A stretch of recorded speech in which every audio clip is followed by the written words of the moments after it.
جب یہ کہا گیا کہ کچھ ہماری بہنیں بیٹیاں جمع ہیں، ان سے متعلق کوئی بات سنا دی جائے، تو میرے ذہن میں ایک چھوٹا سا واقعہ آیا ہے، بس اس کو سنانا ہے۔ یہ تعلیم کا نظام جو آپ حضرات دیکھ رہے ہیں، ہماری بہنیں بیٹیاں دیکھ رہی ہیں، اللہ کا شکر ہے یہاں بچوں نے بہت اچھے انداز سے صبح سے یہ نظام چل رہا ہے، اور کوئی نظموں کی شکل میں، کوئی مکالموں کی شکل میں، کوئی تقریر کی شکل میں بہت ساری باتیں بتائی ہیں۔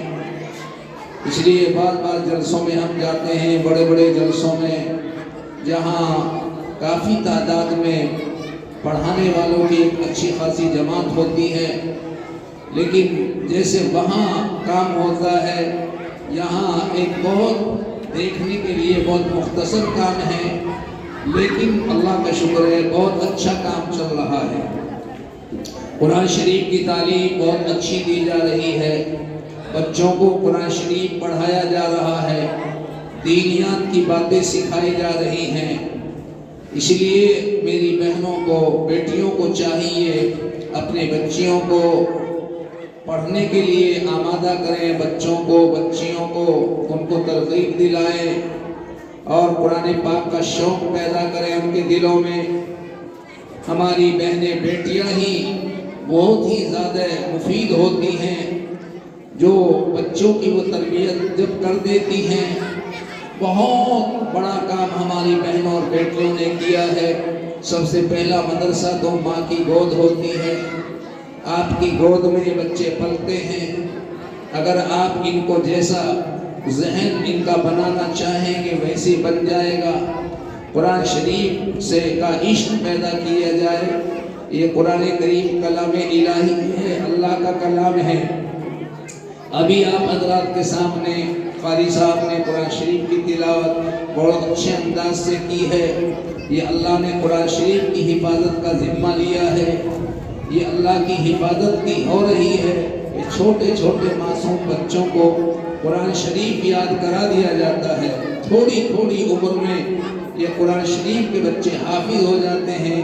یہ اللہ کی حفاظت ہی ہے، اللہ کی حفاظت ہی ہے، اللہ کی حفاظت کے بغیر یہ نہیں ہو سکتا۔ جیسے ابھی آپ کو سنایا جا رہا تھا کہ آسمان سے 104 کتابیں نازل ہوئیں، 4 کتابیں بڑی، 100 کتابیں چھوٹی، لیکن کسی اور کی کتاب کی حفاظت کا ذمہ اللہ نے نہیں لیا۔ قرآن پاک کی حفاظت کا ذمہ اللہ نے لیا ہے۔ وہ چھوٹے چھوٹے بچوں سے اور بہت کم عمر میں قرآن شریف کو یاد کرا دیتے ہیں، یہ اللہ کا فضل ہے۔ اس لیے اللہ کا فضل ہے، چھوٹی چھوٹی عمر میں۔ ابھی ہمیں معلوم ہوا تھا، اب سے 2 سال پہلے مہاراشٹر میں ایک خبر سنی تھی کہ ایک بچے نے 55 دن میں 2 مہینے سے بھی کم میں قرآن پاک کو حفظ کر لیا تھا۔ بچہ اور 55 دن میں قرآن شریف کو حفظ کر لے، بتاؤ یہ اللہ کی حفاظت نہیں ہے تو اور کیا ہے؟ یہ ہمارے میرے شیخ محترم حضرت مولانا شیخ محمد یاسین صاحب، جو حضرت مولانا محمد اسرائیل صاحب کے بھی استاد ہوتے ہیں، حضرت مولانا اسرائیل صاحب نے بھی ان سے پڑھا ہے۔ شیخ یاسین صاحب نے بڑی عمر میں مولوی بننے کے بعد میں 3 مہینے میں پورا قرآن شریف حفظ کر لیا تھا۔ 3 مہینے میں حضرت مولانا قاسم صاحب نانوتوی نے سفر حج کے موقع پر 1 مہینے میں پورا قرآن پاک حفظ کر لیا تھا۔ حضرت مولانا حسین احمد مدنی نور اللہ مرقدہ نے مالٹا کی جیل میں 1 مہینے میں پورا قرآن شریف حفظ کر لیا تھا۔ ایک بزرگ کے متعلق آتا ہے، انہوں نے 3 دن میں پورا قرآن شریف حفظ کیا۔ 3 دن میں لوگوں نے تذکرہ کیا، یہ فلاں صاحب ہیں، بہت بڑے عالم ہیں لیکن حافظ نہیں ہیں۔ جب یہ کہا گیا یہ بہت بڑے عالم ہیں مگر حافظ نہیں ہیں، ان کو بڑی غیرت آئی اور اپنے دل کو اللہ کی طرف جھکا دیا۔ اللہ میاں اس لیے یہ قرآن شریف کی دولت مجھے بھی عطا کر دے، میں حافظ بن جاؤں۔ چنانچہ یاد کرنا شروع کیا، یاد کیا سنا دیا، یاد کیا سنا دیا۔ 3 دن میں پورا قرآن شریف شریف حفظ کر لیا ہے۔ تو یہ اللہ کی حفاظت نہیں ہے پھر تو اور کیا ہے؟ اللہ تعالیٰ نے قرآن شریف کی حفاظت کا ذمہ لیا ہے۔ بھائیوں اور میری بہنوں بیٹیوں، قرآن شریف کا عشق بچوں میں پیدا کیا جائے۔ یہ پہلا مدرسہ ماں کی گود ہی ہوتی ہے۔ آپ جیسے بچوں کو ڈھالنا چاہیں ویسے ڈھل جاتے ہیں۔ پتھر کی بھی تقدیر بدل سکتی ہے۔ کسی نے خوب کہا ہے پتھر کی بھی تقدیر بدل سکتی ہے، شرط ہے سلیقے سے تراشا جائے۔ جب آپ تربیت کریں گی تو یہی بچے آپ کے بڑے ہونہار ہو جائیں گے۔ ہماری اس امت کے اندر ایک ہماری بہن خواتین، اس لیے خاتون اسلام اللہ اللہ ایسی ہوئی ہے۔ حضرت عبداللہ ابن مبارک کا زمانہ ہے۔ حضرت عبداللہ ابن مبارک حج سے واپس آ رہے ہیں۔ راستے میں دیکھا تو ایک عورت ہے وہ واپس جا رہی ہے۔ لوگ حج کر کے آ رہے تھے اور وہ حج کی طرف عرفات کے میدان کی طرف جا رہی ہے۔ مولانا نے سوچا ادھر سے تو لوگ آ رہے ہیں، یہ ادھر جا رہی ہے۔ اس سے پوچھا کیا بات ہے، کہاں جا رہی ہو؟ اس لیے اماں اس نے قرآن شریف کی آیت پڑھی، وَمَن يُضْلِلِ اللَّهُ فَلَا هَادِيَ لَهُ، جس کو اللہ تعالیٰ راستہ پچھلا دے اسے کون راستہ دکھانے والا؟ اور سمجھ گئے حضرت عبداللہ ابن مبارک یہ راستہ بھول گئی ہے، یہ کہاں سے آئی، کس لیے آئی تھی؟ ہاں انہوں نے قرآن شریف کی آیت پڑھی وَأَتِمُّ الْحَجَّ وَالْعُمْرَةَ لِلَّهِ، حج اور عمرے کے لیے وہ آئی تھی۔ حضرت عبداللہ ابن مبارک سمجھ گئے حج سے فارغ ہو گئی لیکن راستہ بھول گئی ہے۔ تو انہوں نے پوچھا تیرے کوئی بچے بھی ہیں؟ فرمایا المال والبنون زینت الحیات الدنیا، یہ قرآن شریف کی ایک آیت ہے۔ انہوں نے پڑھا اس عورت نے کہ اولاد یہ اللہ یہ گویا دنیا کی زینت ہے، یہ بھی دنیا میں اللہ تعالیٰ نے ایک زینت کے طور پر اولاد کو دی دی۔ قرآن شریف کی آیت پڑھی۔ انہوں نے پوچھا حضرت عبداللہ بن مبارک نے تمہارے بیٹوں کے کیا نام ہیں؟ انہوں نے کہا ابراہیم و اسحاق، اس لیے یعقوب و اسحاق، اس لیے اس طرح یعنی حضرت اس قرآن شریف کی آیت میں حضرت ابراہیم کا، حضرت اسحاق کا اور حضرت اسماعیل وغیرہ کا ذکر ہے۔ وہ قرآن شریف کی آیت پڑھی، ایک بیٹے کا نام ابراہیم تھا، ایک کا اسماعیل، اسحاق اور یعقوب، اس طریقے سے قرآن شریف کی آیت پڑھی۔ بہرحال دو یہ باتیں ہو ہی رہی تھی کہ اس کے لڑکے ان کو تلاش کرتے ہوئے گھوم رہے تھے، مل گئے۔ جب وہ لڑکے سامنے آئے انہوں نے قرآن شریف کی آیت پڑھی ہے جس میں مہمان نوازی کا ذکر ہے کہ مہمانوں کی مہمان نوازی کی جائے، اس لیے بہرحال قرآن شریف کی آیت پڑھی۔ انہوں نے باقاعدہ حضرت عبداللہ ابن مبارک کی مہمان نوازی کی اور کچھ پیش کیا کھانے پینے کا سامان۔ اس کے بعد میں حضرت عبداللہ ابن مبارک نے پوچھا کہ یہ تمہاری والدہ جو ہے، میں جو بھی سوال کرتا ہوں قرآن شریف پڑھتی ہے، میں جو بھی سوال کرتا ہوں یہ قرآن شریف پڑھتی ہے، کیا بات ہے؟ ان کے بچوں نے کہا میری بہنوں اور بیٹیوں کیسی کیسی عورتیں ہوئی ہیں؟ تو انہوں نے کہا حضرت عبداللہ ابن مبارک سے اس عورت کے بیٹوں نے کہ حضرت 20 سال ہو گئے ہیں، ہم نے قرآن پاک کے علاوہ اس کی زبان سے کچھ نہیں سنا۔ جب بھی اسے کوئی ضرورت ہوتی ہے، بیمار ہوتی ہے یا پیاس لگتی ہے، بھوک لگتی ہے، وہ قرآن شریف کی آیت پڑھتی ہے، اس میں پانی کا ذکر ہے، کھانے کا ذکر ہے یا بیماری کا ذکر ہے۔ ہم سمجھ جاتے ہیں کہ بیمار ہے یا بھوک لگ رہی ہے، پیاس لگ رہی ہے، گرمی لگ رہی ہے، سردی ستا رہی ہے، تو جب بھی اسے کوئی ضرورت ہوتی ہے قرآن شریف کی آیت پڑھتی ہے۔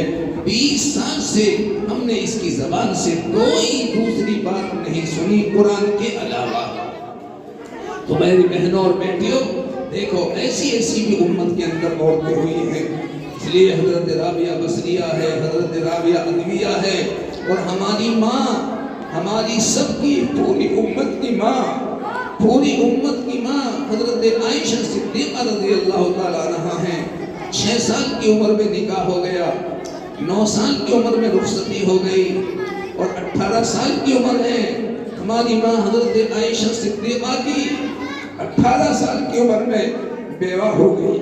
اللہ کے رسول دنیا سے چلے گئے 18 سال کی، بتائیے کتنی قلیل مدت ہے۔ 9 سال میں رخصتی ہوئی اور 18 سال میں آپ تشریف لے گئے، گویا 9 سال آپ کے پاس رہی ہے، لیکن 9 سال میں بھی کچھ وقت ایسا گزرا ہے جو حضرت عائشہ سے آپ علیحدہ رہے، جہاد کا موقع ہو یا کوئی اور موقع ہو، کبھی آپ صحابہ میں ہوتے تھے اور کبھی آپ جہاد میں ہوتے تھے، تو اس طریقے سے تو حضرت عائشہ سے گویا علیحدگی بھی رہی ہے، لیکن اتنی قلیل مدت میں حضرت عائشہ نے اتنا علم سیکھ لیا تھا، اتنا علم سیکھ لیا تھا۔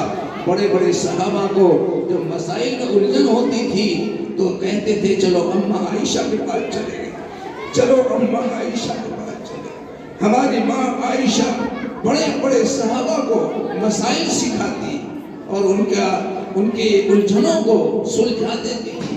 تو اس لیے کیسی کیسی عورتیں، ہماری ماں حضرت خدیجہ الکبریٰ ہے، 40 سال کی عمر میں آپ کے نکاح میں آئی، لیکن اللہ تعالیٰ نے کیسا ذہن دیا تھا حضرت خدیجہ کو، ایسا کہ حضرت خدیجہ نے ایسے وقت میں آپ کا ساتھ دیا۔ آقا انعام صلی اللہ علیہ وسلم سے حضرت عائشہ نے کہا ایک مرتبہ کہ اللہ کے رسول میں کنواری بھی ہوں، خوبصورت کے خوبصورتی کے ساتھ میں کنواری ہوں، لیکن آپ خدیجہ کا ذکر زیادہ کرتے ہیں، آپ خدیجہ کا ذکر بہت کرتے ہیں۔ اللہ کے رسول نے فرمایا عائشہ خدیجہ نے میرا اس وقت ساتھ دیا ہے جبکہ کوئی میرا ساتھ دینے والا نہیں تھا، میرا کنبہ، قبیلہ، خاندان سارے میرے مخالف ہو گئے تھے، اس وقت خدیجہ نے میرا ساتھ دیا ہے، خدیجہ نے میرا ساتھ دیا ہے۔ اللہ کیا عجیب حال تھا حضرت خدیجہ الکبریٰ رضی اللہ تعالیٰ کو اللہ تعالیٰ نے بڑا عجیب ذہن دیا تھا۔ اس میں ایک مرتبہ جب اللہ کے رسول صلی اللہ علیہ وسلم کو ایک گھبراہٹ ہوئی وحی کے نزول کے وقت میں، حضرت خدیجہ سے کہا مجھے گھبراہٹ ہوتی ہے کہ وہ فرشتہ نظر آتا ہے، اور میں اچھا جب وہ فرشتہ نظر آئے گا مجھے بتا دینا۔ بہت اچھا بتایا حضرت عائشہ نے، حضرت خدیجہ کو بتایا اللہ کے رسول نے، وہ فرشتہ فضا میں نظر آ رہا ہے۔ حضرت خدیجہ نے کہا آپ میری آغوش میں آ جائیں، میری بغل میں آ جائیں، تو حضرت خدیجہ نے اللہ کے رسول کو اپنی بغل میں لیا اور اپنے سر پر سے اوڑھنی کو اتار دیا، اپنے سر پر سے اوڑھنی کو اتار دیا اور فرمایا اب بھی وہ نظر آتا ہے کہ نہیں؟ اب تو نظر نہیں آتا۔ تو حضرت خدیجہ نے پھر اپنا سر ڈھانپ لیا، اوڑھنی اوڑھ لی، اب نظر آتا ہے کہ ہاں اب نظر آتا ہے۔ فرمایا پھر یہ شیطان نہیں ہے، فرشتہ ہی ہے، یہ شیطان نہیں ہے، فرشتہ ہی ہے۔ اگر شیطان ہوتا تو میرے ننگا سر ہونے سے نہ شرم کرتا، اس نے شرم کی ہے، معلوم ہوتا فرشتہ ہے۔ یعنی کیسا ذہن اللہ تعالیٰ نے حضرت خدیجہ کو دیا تھا، اور ہماری ماں حضرت عائشہ کا بھی ذہن ایسا عجیب ذہن تھا۔ ایک مرتبہ ایک لطیفہ ہے، حضرت فاطمہ نے کہا عائشہ سے، عائشہ تو ٹھیک ہے لیکن تو اب مجھے بھی پہچان، میں نبی کی بیٹی ہوں، ایک صحابی کی بیٹی ہے، تو ایک صحابی کی بیٹی ہے، ابو بکر کی بیٹی ہے، اور میں اللہ کے رسول اللہ کے حبیب کی بیٹی ہوں، اس لیے میں اللہ کے حبیب کی بیٹی ہوں اور تو ابو بکر ایک صحابی ہے ان کی بیٹی ہے۔ یہ حضرت فاطمہ نے ایک لطیفے کے طور پر یہ بات کہہ دی۔ حضرت عائشہ کیسے ذہن کی تھی، کیا عجیب ذہن تھا۔ حضرت عائشہ نے فرمایا فاطمہ سن لے، اگرچہ میں ابو بکر کی بیٹی ہوں اور تو نبی کی بیٹی ہے، لیکن قیامت میں میرا ہاتھ نبی کے ہاتھ میں ہوگا اور تیرا ہاتھ علی کے ہاتھ میں ہوگا، تیرا ہاتھ علی کے ہاتھ میں ہوگا۔ میں نبی کی جنت میں ہوں گی تو ایک صحابی کی جنت میں ہوں گی۔ یہ کہتے ہی حضرت فاطمہ پر اثر ہوا، فرمایا کوئی بات نہیں بیٹی فاطمہ، یہ تو میں نے ویسے ہی لطیفے کے طور پر بات کہہ دی ہے، آپ ہی ہیں، آپ ساری عورتوں کے سردار ہیں، بتائیے۔ تو اللہ نے ان کو ذہن دیا تھا، تو امت کے اندر عورتیں بھی بہت ساری باکمال ہوئی ہیں، بڑے بڑے کمالات انہوں نے حاصل کیے ہیں، بڑے بڑے کمالات حاصل کیے ہیں۔ تو مردوں سے وہ پیچھے نہیں ہیں، عورتیں ہیں۔ اگرچہ نبوت تو نئی عورتوں کو دی گئی ہے لیکن ولایت تو عورتوں کے حصے میں بھی آئی ہے، ولایت عورتوں کے حصوں میں بھی آئی ہے حضرت۔ اس لیے حسن بصری ایک مرتبہ طواف کر رہے ہیں، ایک نوجوان لڑکی ہے، نوجوان لڑکی تو طواف کے دوران عشق بھرے اشعار کہہ رہی ہے، عاشقانہ عشق بھرے اشعار کہہ رہی ہے۔ حضرت حسن بصری نے کہا اے لڑکی تو بیت اللہ کا طواف کر رہی ہے اور یہ اشعار پڑھ رہی ہے عشق بھرے۔ فرمایا حسن کس کا طواف کرتے ہو، کس کا طواف کرتے ہو؟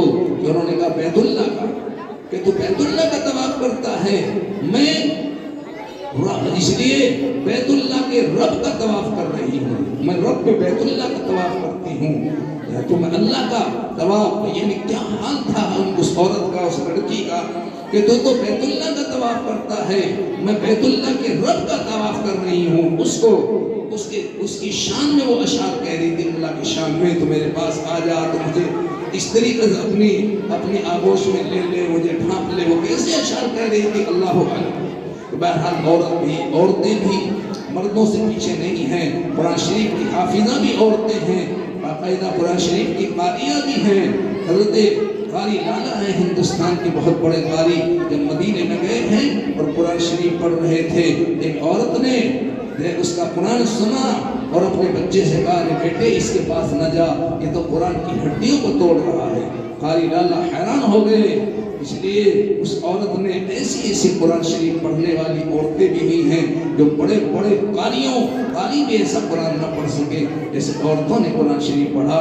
عورتیں اس لیے بہت ہی علم و فضل کی حامل ہوئی ہیں، تو ہماری بہنیں اور بیٹیاں اس میدان میں رہیں، اپنی بچیوں کو تربیت کریں، اپنے بچوں کو پڑھائیں، علم دین سکھائیں، مدرسے میں بھیجا کریں، کہ مدرسے میں بھیجا کریں اور یہ طے کر لیں اگرچہ مجھے کہا نہیں ہے، میں از خود کہہ رہا ہوں، میں از خود کہہ رہا ہوں اپنی بہنوں کو، بیٹیوں کو یہ طے کر لیں محلے کی عورتیں کہ ہم جو پڑھانے والے ہیں، حضرت مولانا راشد صاحب بچیوں کو بہت اچھے انداز سے پڑھا رہے ہیں، جب بچیوں کے اور اپنے بچوں کو پڑھاتے ہیں یہ طے کر لیں کہ ہم جو ہے ان کا خرچ بھی ہم اٹھانے کے لیے تیار ہو جائیں۔ ہماری بہنیں بیٹیاں اگر اس بات کو ٹھان لے گی کہ مولانا راشد کو جو مولانا اسرائیل تنخواہ دیں گے وہ تنخواہ کا انتظام ہم کریں گی، ہماری بچیوں کو پڑھاتے ہیں تو اس لیے ہمارا حق بنتا ہے کہ ہم ان کی تنخواہ کا انتظام بھی کریں۔ تو ہماری بہنیں بیٹیاں بچیوں کو بھی بھیجو اور ان کی تربیت کرو اور یہاں باقاعدہ مدرسے میں پڑھنے کے لیے ان کو بھیجا کرو۔ یہ چند باتیں بے ترتیب سی میرے ذہن میں جو آئی ہے وہ عرض کر دی گئی ہے۔ بہت طبیعت خوش ہوئی ہے آج کے نظام کو دیکھ کر۔ ہمارے مولانا راشد صاحب نے بڑی محنت بچوں پر کی ہے، بچوں پر بچیوں پر کافی دیر سے صبح سے جلسہ چلا رہے ہیں، بہت کچھ باتیں آپ کو انہوں نے سنا دی ہیں اور آگے بھی سنائیں گے۔ اللہ تعالیٰ نے اس کو نظر بد سے بچائے، اس مکتب کو، مدرسے کو، اور حضرت مولانا اسرائیل صاحب ایسی جماعت تیار کر رہے ہیں، خدا کی قسم میں قسم کھا کے کہہ سکتا ہوں، دہلی اور سہارنپور کے بیچ میں، دہلی سہارنپور کے بیچ میں، کہاں کہہ رہا ہوں، دہلی سہارنپور کے بیچ میں اتنے مدرسے ہیں، ہزاروں مدرسے ہیں دہلی اور سہارنپور کے بیچ میں، لیکن جیسے فارسی حضرت مولانا اسرائیل صاحب بچوں کو پڑھا رہے ہیں، ایک مدرسے میں بھی ایسا کوئی پڑھانے والا نہیں ہے۔